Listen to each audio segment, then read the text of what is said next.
Grace. Okay. How many minutes? Is it 7? 7 minutes. Okay.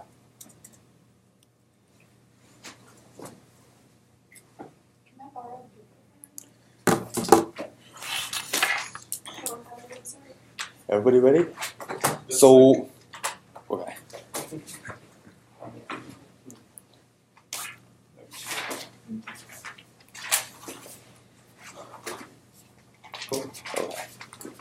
So for the modeling of the motion, the government decides that 2 points have to be clarified. So first, the way we define hegemony is that the power of political entity or regime in another specific area, and it can be economically and it can also be military. And the second point to clarify is that this we think is important to weigh this round not based on the national interest, neither of US nor of China, but it's most important to weigh it on first, regional stability, and second, the general welfare of economic and social development. Any questions? So let's begin. So this house believes that U.S. should withdraw from the East Asia area because in general this will be generally better for the regional stability of the whole area. So we will analyze the issue from three points. The first point is about stability in South China Sea. The second is economic development. The third will be about problems specifically with North Korea. So for South China Sea, and as we all know that China has been having a lot of conflict with the relatively smaller countries in the South Asia region, but the invasion or intrusion of intervention of U.S. into this issue has made this matter more complicated. With the intervention of U.S., it is not about a regional dispute or conflict anymore. It is enlarged into an international conflict between the world power. And this is neither good for U.S., nor good for China, nor good for the small countries in South Asia. For United States, they will spend more money, more military power, just more people into those areas to do something that has no benefit for the domestic economy. And for China, you destroy the trade relation with them, and also with South Asia countries, they have to choose a stand between America and China, which cause further split within the region that they cannot cooperate anymore. So by withdrawing from the South China Sea, America is really doing a good thing towards all the countries.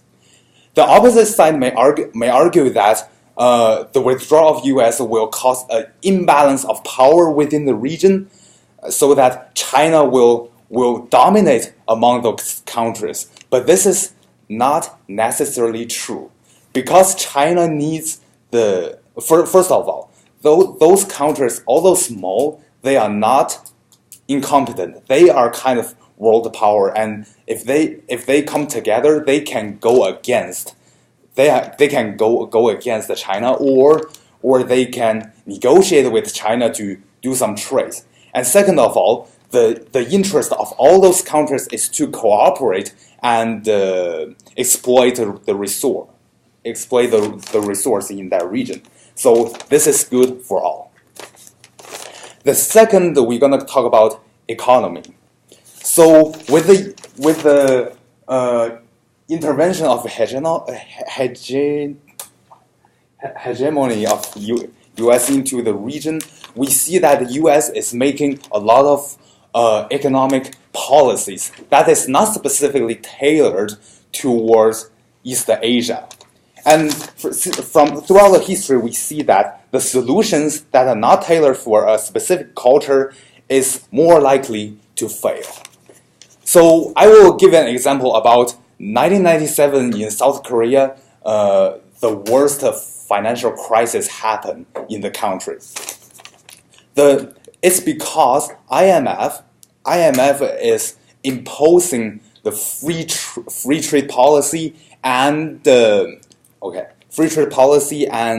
opening of free market in the region, that the economy is going to a crash. If they go more conservative later, if they go more conservative, they will have more control on the economy, and it will be a better economy that is designed for an East Asian culture. So last we will talk about North Korea. We have seen a lot of military drill between U.S. and South Korea in that region that causes a lot of tension between North Korea and I will take it later, and the rest of the country. And right now we know that North Korea has nuclear power, and we don't want them to destroy the world. If U.S. withdraw, they will do a very go ahead. Too late, out of time. Huh? Sorry. What's that? Keep going. Okay. You wait too long. Okay. They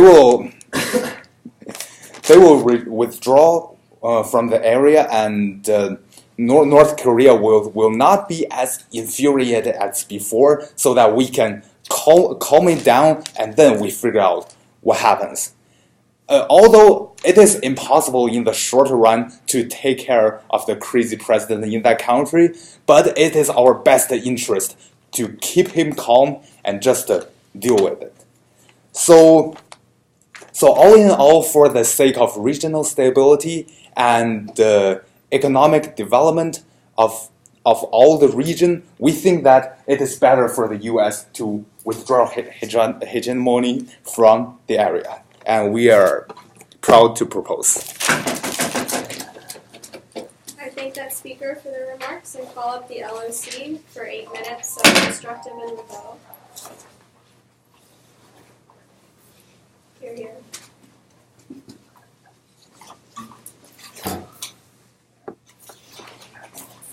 I don't know if I have one. No. Let me.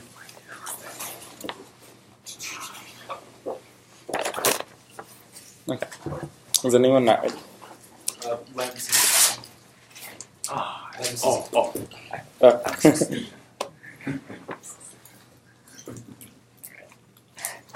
Good. Cool. All right, so we have two independent points. The first of which is that we think there are, obviously China takes extreme measures in terms of free speech and censorship, and we think this has been demonstrated in two ways. First, with human rights violations against political dissidents in China domestically, and second, through internet censorship that is becoming more prevalent in China.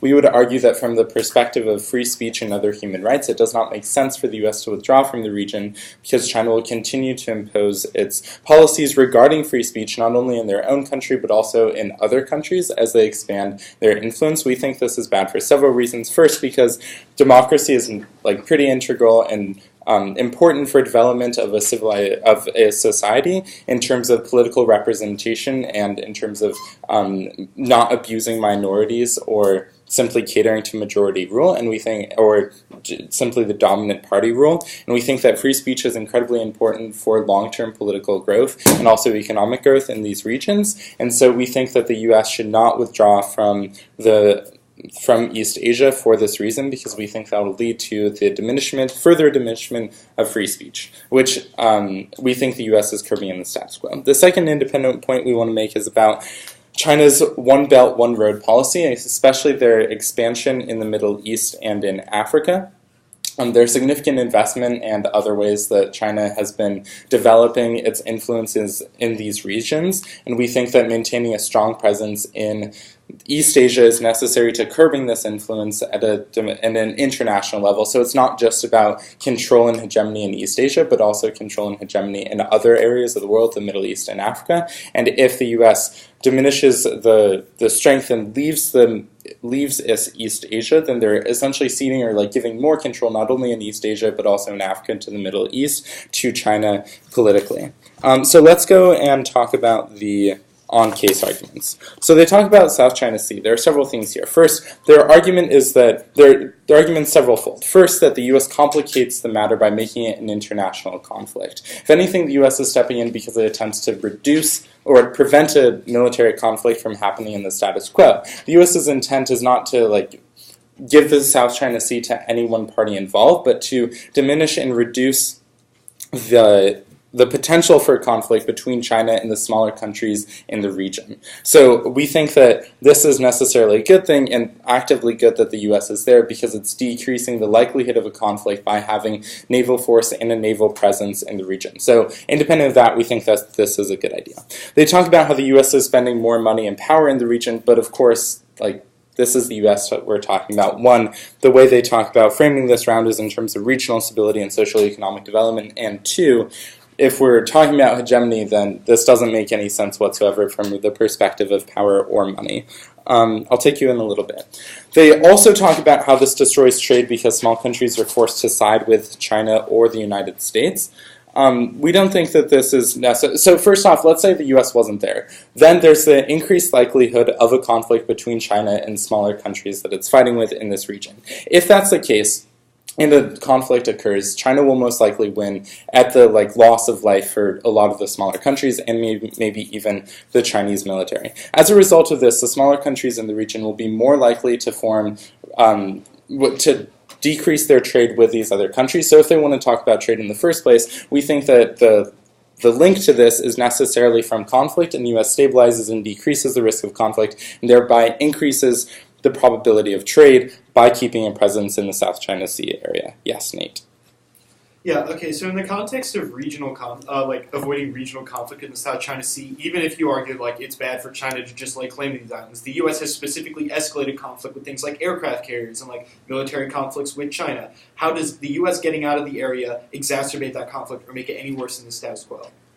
So we think that the action the U.S. has taken is not aggressive. It's not like the U.S. will come in and attempt to expand. They're not building their own islands there. It's purely defensive shows of force, which are attempted to decrease and defensively warn off China. So it's not that the U.S. is attempting to expand. That's ridiculous. They don't want to build islands there like China does. But they're attempting to show force to prevent the likelihood of conflict. And the way they're doing this is by showing all their aircraft carriers, etc.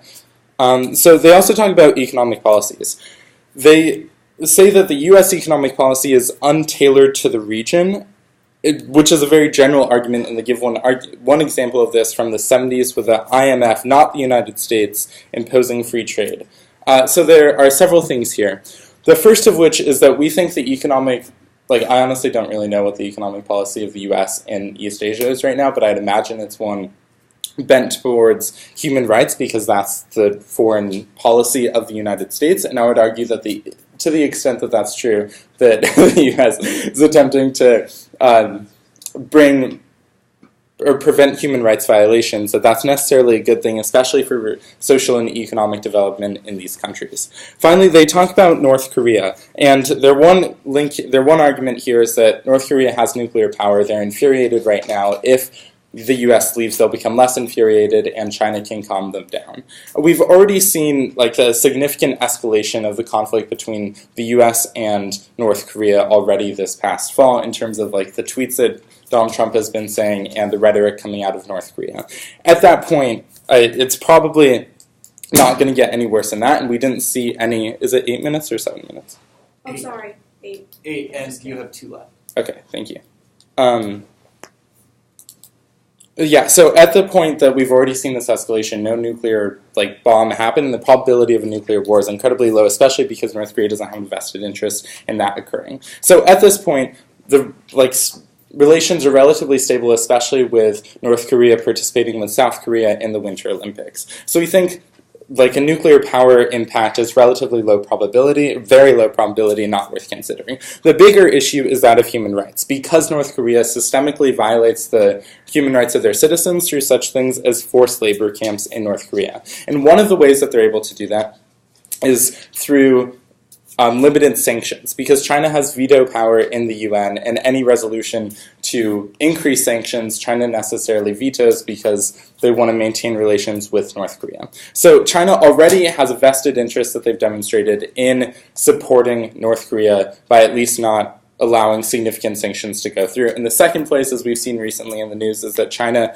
has been buying oil from North Korea and thus literally giving money to the government for them to stay afloat and thus enabling the systemic oppression of their citizens. So I think this example illustrates that China doesn't really have the same regard for human rights that the United States does in the region. And if the United States were to leave, they would more fully support North Korea and thereby increase the number and encourage human rights violations in North Korea. We think that this is necessarily bad, not just because there are people being abused in North Korea, but also because it sets an international precedent. If the world power of China is blatantly supporting North Korea once the US leaves, then this sends a very clear signal to other countries that it's okay to have such things as forced labor camps, especially as China is the rising dominant power not only in East Asia, but also in the other countries. Thank you. I thank that speaker for their remarks and call up the next one. In here. Member of government. Yeah. 8 minutes. And I'll do 8 minutes this time. Did you set it to Apologies, 7? Teal. No, I have it running from 0 up. I just forgot. So I that's stopped okay. at 6. All right, cool. Is anybody not ready?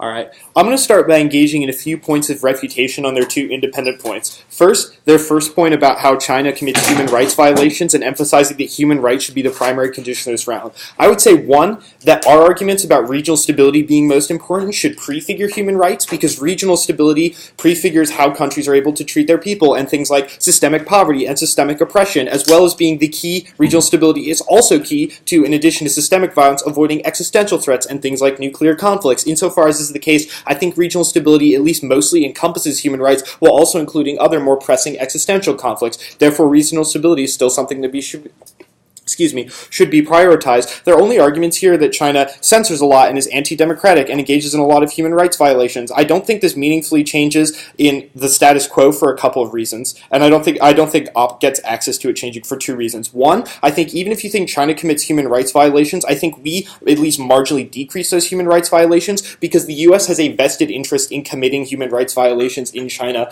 most notably manifested in sweatshops and the fact that the U.S. makes billions of dollars every single year, or rather saves like hundreds of billions in labor every year off of committing like highly deregulated labor violations in China that we think are at least less violent and less bad in a world in which the U.S. withdraws from the region and no longer has a huge economic investment in China. Second, we think that there is no change or pressure in the status quo towards human rights violations. We don't think that the U.S. as an agenda necessarily avoids human rights violations. See, we're allied with Saudi Arabia, for example, and we think the U.S. usually uses human rights as a talking point when it's convenient, such as in the case of North Korea. In this case, you look to the status quo to see what the U.S. is actually telling China to do, and insofar as the U.S. stands to profit from Chinese exploitation in China, it becomes clear that there's not a lot of government pressure on the U.S. to change China's policies. Insofar as this is the case, it means the only thing that can change China is market pressures, and because there's so much economic investment there, and there's very clearly no market pressures, and in fact probably negative market pressures that incentivize China to allow for and overlook far more human rights violations. So insofar as this is the case, we think we're at least better for human rights. Secondly, they make this argument about one belt, one road. I think it's pretty fair to characterize how major world powers such as the U.S. and China operate in, for example, South Asia and Africa as more or less zero-sum, because the extent to which big governments can pull the strings on smaller governments comes at the expense of other governments having more or less influence in the region. Insofar as that is the case, recognize that this is not a zero-sum world where there is not intervention in these places in the first place, but rather the trade-off is likely with American hegemony in the status quo. We're going to argue that it's pretty hard, at least within the context of a single debate round, to draw a meaningful distinction about American and Chinese hegemony, which means at best for them, this debate is a wash. At worst, this is probably a reason to prefer China, because if you you look at things like Chinese intervention in Africa, at least China does not go in and do things like engage in strip mining in the Congo or illegal waste dumping in Somalia. And so far, their interventionist policy in Africa, while we would argue interventionist is probably bad, has still appeared net preferable to United States neocolonialism. Insofar as is the case, this probably isn't an argument, and if it is, it flows towards our side of the debate. Now, on our 3 points. First, on the South China Sea, I think they misunderstand this argument and ignore the reality of how the U.S.'s presence is escalating tensions. They make this argument that it's simply a defensive play to avoid conflict in the region, and while that might be true in intention, that's like saying that it's solely playing defense to send out your aircraft carriers and send out warning shots and then getting surprised when the other country gets angry at you for doing it. While, yes, China's claims to a lot of the regions they lay claim to, the islands they lay claim to in the South China Sea, against Japan are dubious at best. We think the minor regional instability that will result from Japan losing those islands pales in comparison to the massive amount of instability, both regional and globally, that stems from the U.S. and China being forced to engage in massive hard power conflicts over this nexus of conflict.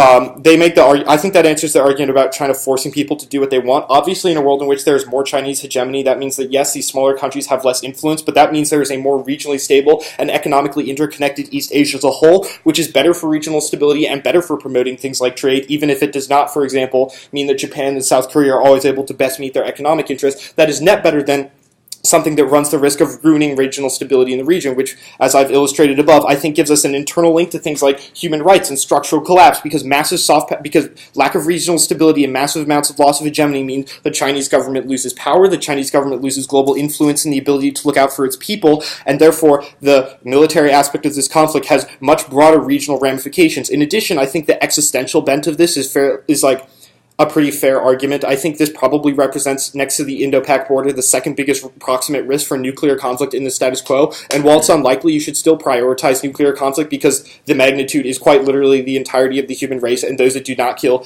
will experience massive amounts of systemic violence as a result of all the structural fallout and sickness that results from a nuclear conflict. I think the fact that both countries have fought so doggedly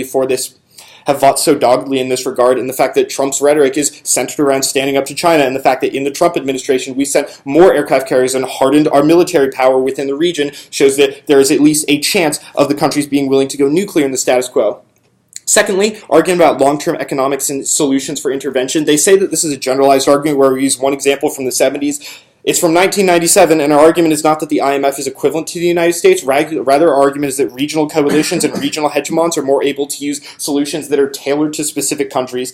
The example we use of the IMF demonstrates how when the IMF attempts to impose certain regulations that it believed were beneficial for South Korea, because of a lack of understanding of South Korean economic policy, South Korea went to a massive recession. We think there are more contemporary examples of this that are true that I can bring up now, if that's not enough for you, such as the United States' interest in flooding markets in East Asia and preventing regional stability and hurting economic growth in the name of maintaining U.S. economic interests. Great example of this is Alibaba being unable to spread even outside of China into other parts of East Asia because Amazon and other retailers, like European retailers, that already had more capital because they've been around longer, have a tendency to flood the market and run at a loss for a long time, which is something China can't afford to do, and therefore flood them out of the market. It's the same thing with when China, for example, in Africa, tries to replace U.S. as oil trading partner. The U.S., because they have such a much older and much wealthier oil market, are able to sell at a loss, and therefore able to compete China out of the market, which works against their economic interests and kills economic stability, which probably proves that tailored solutions, while China will still act as a hegemon and act in their own interests, which might not necessarily line up with, for example, South Korea or Japan, is going to be net better because of a common cultural understanding and because of a common economic interest in maintaining the overall economic profile of the region. Our third point on North Korea, I don't think is handled very well by them. The only argument they make essentially boils down to it can't get any worse than the status quo. I think the fact that in a single year of the Trump presidency we've already seen such a high risk of escalation should be precedent not for the fact that it's already as bad as it is, but rather for the fact that there is proof that it has infinite potential to get worse, especially when North Korea is, at the very least, claiming nuclear capabilities.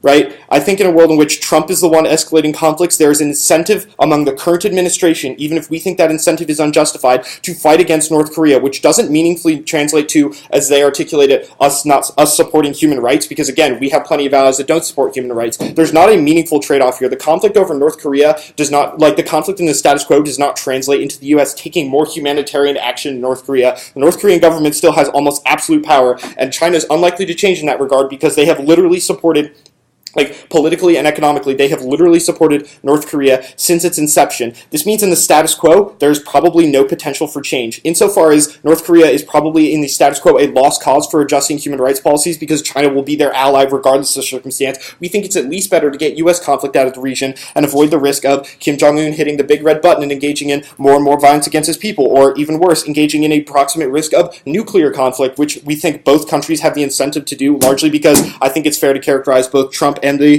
North Korean government as rational actors. Insofar as that's the case, to avoid both existential threats and a complete loss in regional stability and soft power and hard power for all countries in East Asia, but specifically China, we are very proud to propose. I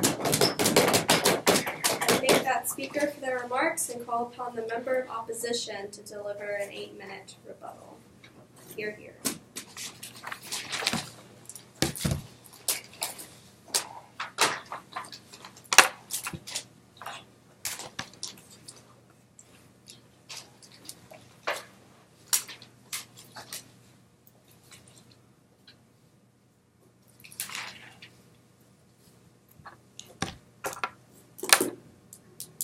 Okay, so the principle we are arguing here is that by not withdrawing from the East Asia area, you at least have the whole, like, you at least have all those regional like tensions and issues on a global debating table, and you have more like interest involved in like the overall decision making process, and you have more check and balance within this region, which we think produce overall more stability. So moving on to their specific arguments. First of all, on how U.S. have been like committed brutal human rights violations in terms of foreign intervention.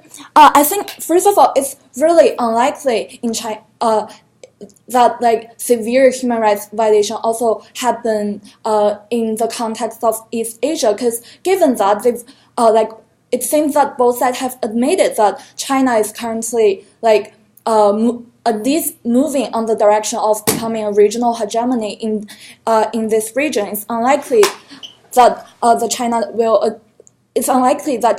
at least like allow U.S. to like committed brutal human rights violations or like exerts like whatever influence like the U.S. wanted to do within this region, and also so the principle we are arguing here is that if you have two great powers within the region, that that competition between these two powers and that check and balance between these two great powers themselves produce regional stability. And moving on to the specific case of Southeast China Sea, like that territorial disputes. So the government side make a mistake about like who is the competitor and stakeholders in this regional territorial conflict. So the countries who have like major disputes over the Southeast China Sea is not countries like Japan, which has like significant bargaining power in terms of economic capabilities.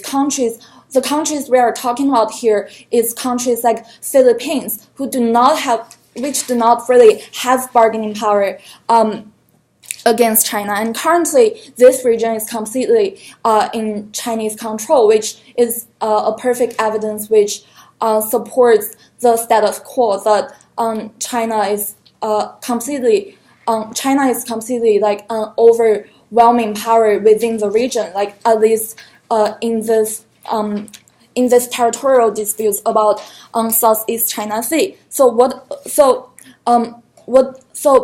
on our side of the house, you at least have make this territorial conflicts. You at least brought the issue onto the global debate table, and to at least do not like can have more check and balance. And also, like if you totally choose to withdraw from this region, like what's happened on their side of the house, what happens, like the only result is going to be China taking complete control over this region, and there is like simply like no possibility of of the country who have the country that has real sovereignty can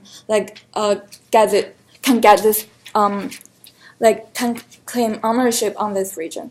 And also they also talk about how by withdrawing from these regions, there are less conflicts, and those countries, small countries in Southeast Asia, can cooperate with each other, and they together can have so-called bargaining power against China. But that's simply not how it works. Just look at the status quo in which China has complete control over this region. So if you further withdraw from this region, it's gonna be even worse. They're not gonna have any bargaining power. They're not gonna have any bargaining power over the region. If there is less international power involved in less checking power against China. And also about One Belt One Road programs, we think first of all those countries involved in One Belt One Road program so we are essentially talking about countries Kazakhstan, the countries on the west side of China, and even to the Middle East, and even to the Middle East. And we think those countries which economic growth is primarily based on agriculture, they're really vulnerable, or at least really they are highly affected by foreign interventions. And what we are saying here is if you have a country with undemocratic ideology, completely keeping on its expansion and exerting influence over those countries whose economics are primarily based on agriculture and are highly susceptible to foreign influences, we say that those regimes are also likely to turn into regimes composing of undemocratic ideologies. And the reason why we think this get better on our side of the house is that if you have U.S. If U.S. does not withdraw from this region, at least you get those countries are less susceptible to the influences over such undemocratic ideology, and also they get to when two hegemony are competing against each other, those countries actually have more autonomy. Rather than under their side of the house, they got totally controlled by the Chinese hegemony, and there is simply no alternative of the situation. And also moving on to, they also talk about how U.S. is going to take military actions in the region of Southeast China Sea, but again, it is unlikely that U.S. is going to take any significant military actions, because just thinking about the trade relations between U.S. and China, it's unlikely that U.S. wanna really destabilize it, and so military actions is not really gonna happen. And so first of all, this is very unlikely. So we think in general, the military actions from the U.S., which is their main evidence why the whole region is going to be destabilized, we think this is this just does not stand as an argument.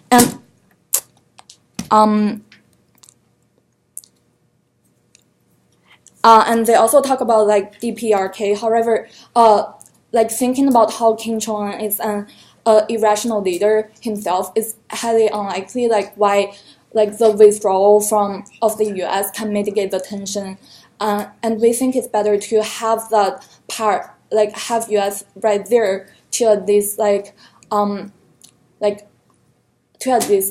the status quo a bit, rather than DPRK completely supported by another communist country sharing similar ideology.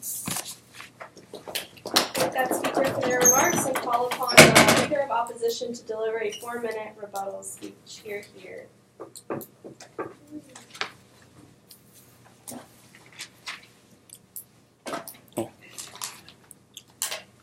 4 minutes, you said? Yeah, 4 minutes. Okay, cool.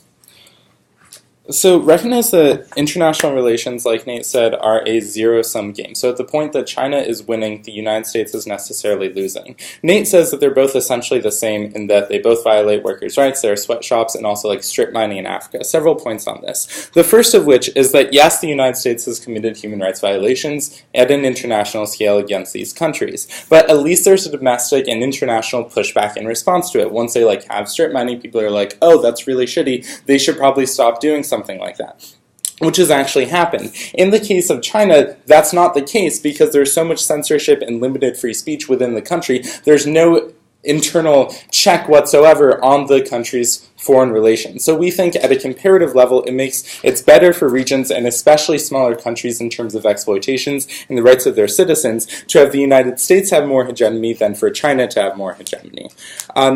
So there are several, generally they couch a lot of their arguments in terms of escalation, right? So China's thought, we don't want South China Sea to escalate to a superpower conflict. We don't want any nuclear war to happen with North Korea. There are several reasons why escalation at this level won't happen. The first of which is that there is no incentive for any of these countries to push the buttons because it's mutually assured destruction in the case of nuclear war for sure, and also in terms of the huge aircraft carriers and hard military weaponry that is available to the United States and also China in the South China Sea. Why is this the case? First, because it's incredibly expensive for the governments to engage in this type of actual fight. If like an aircraft carrier costs so much money to actually engage with a fight with China or China with the United States is incredibly cost prohibitive. And second, the government only, like in a nuclear situation, governments and government headquarters are targeted and capitals are targeted first, which means that from a government's perspective, there's an absolute incentive for them not to engage in any nuclear war whatsoever, and we think this is the reason why it's incredibly likely and ridiculous to couch arguments in terms of nuclear war. And it's exclusively posturing. So, like, North Korea makes it seems like they're about to push the button because they want to have the edge in this terms of conflict and have power over the other side. So yes, it looks very likely right now, especially in the way the media portrays it, but that's not actually the case. So our argument is disregard this level of escalation because there's no incentive for any parties involved, and there's actually incentive for them to make it look like they're about to do it, but not actually do it themselves. This leaves them with very few impacts. So let's talk about the South China Sea in particular. The only argument that they extend here is that of escalation, which leaves our argument about we actually want to reduce the conflict. So if the U.S. wasn't there, China would just steamroll the other powers that are already there and the smaller countries. We think this is bad because that limits the bargaining power of these countries and also means they're more likely to abuse and exploitation in the future by China, especially in regards to trade, which is an argument and an impact that they talk about in the first place. So we're left with the only reasonable impact on this argument. They also talk about economic policies. Very briefly here. They talk about Alibaba and Amazon like flooding the market and how U.S. companies are able to eat more of the cost than Chinese companies. This is specific to the economy. So like whether or not the United States government withdraws or not, Amazon will continue to operate. Mobil and other oil companies will continue to operate. So we think this is a non-unique argument. In terms of North Korea, I think it's protected. In terms of North Korea, it's true that China supports them no matter what. And there are all these human rights violations that are currently occurring in North Korea, even despite the sanctions that are currently in place. Our argument is that if the United States withdraws from North Korea, then several things will happen. First of which, there will be more human rights violations because there will be no check whatsoever on what North Korea does because, as we've seen, China supports them unconditionally, which is worse for its citizens. And second, and at a bigger level, this is incredibly bad for the international community because now the growing superpower China will be seen as having a precedent of letting the countries that they like do whatever human rights violations they want at whatever point they want, which is absolutely ridiculous. So, because the escalation argument is ridiculous, there are no incentives there. Look to more specific arguments about bargaining power and exploitation at the level of individual countries and also human rights violations, which there's an incentive for the U.S. to perform better on than China because of internal and domestic checks on their power and foreign policy. Thank you. Thank that speaker for their remarks and call up the Prime Minister to round out the debate. Here. Is it 4 minutes? If you have 5 minutes. 5 minutes. Yeah. Okay. So as government, we want to make sure that 2 points are understood by the audience. So the first point is regional stability will be achieved by withdrawing of hegemony from China. No, hegemony from East Asia. The second point is that check and balance will not be achieved by intervening. So let's go by the first. So as obviously argued by myself and my partner, we can see that by drawing out the military power from the region, we can expect a more peaceful diplomatical environment within the South China Sea as well as between the East China. But if we do not withdraw the military power, we can see that there has been a lot of hard weapon conflict between the Chinese troops and the U.S. troops, and that is not good for either of the country, and it's a disaster for those small countries. And withdrawing will also lead to a healthier trade relation and better economic development, because the China and the South Asia has enough mutual benefit for them to get involved in trade. For example, natural resources and as well as technology that fits better within the East Asia area. But if U.S. does not withdraw, we can see that U.S. is exploiting a lot by dumping and as well as it's intervening into the trade relation. And second point I want to say is that checks and balance is not achieved. Check and balance simply does not exist by intervening militarily, because as I already said before, by intervening we see a lot of hard weapon conflicts between the countries, and no one wants it. So no one wants it, and everybody is living under a hack and not peacefully. If U.S. withdraw, they will figure out their own way to lead their own life. And also another case is that whenever there's an emergency case, such as natural disaster happening in South Asia, China will be the first one who provides direct and effective aid rather than U.S. We can see that 5 years ago there was a drought happening in Vietnam, and China was the one who provides fresh water into the country. But the U.S. was doing nothing by that time because it's simply impossible for U.S. to provide effective aid. And the opposite side has laid its argument on the censorship of China and the violation of human rights. So according to that, I can say that this perspective is a really archaically old perspective. It happens 30 years ago, but the situation is way better right now. And for China, it is China's interest to protect human rights, because they understand that a country will only be developing by protecting the basic rights of humans, so that people can do their work and help developing the economy. And the opposite side has based their idea on the pure Western style democracy that which includes absolute free speech without considering the long history of feudality of the whole East Asia. And if we impose simply a absolute freedom of speech in those countries, we will be expecting to see an anarchy because of our specific history. So all in all, we are proud to boast. Hooray! Good job, everyone. Boy.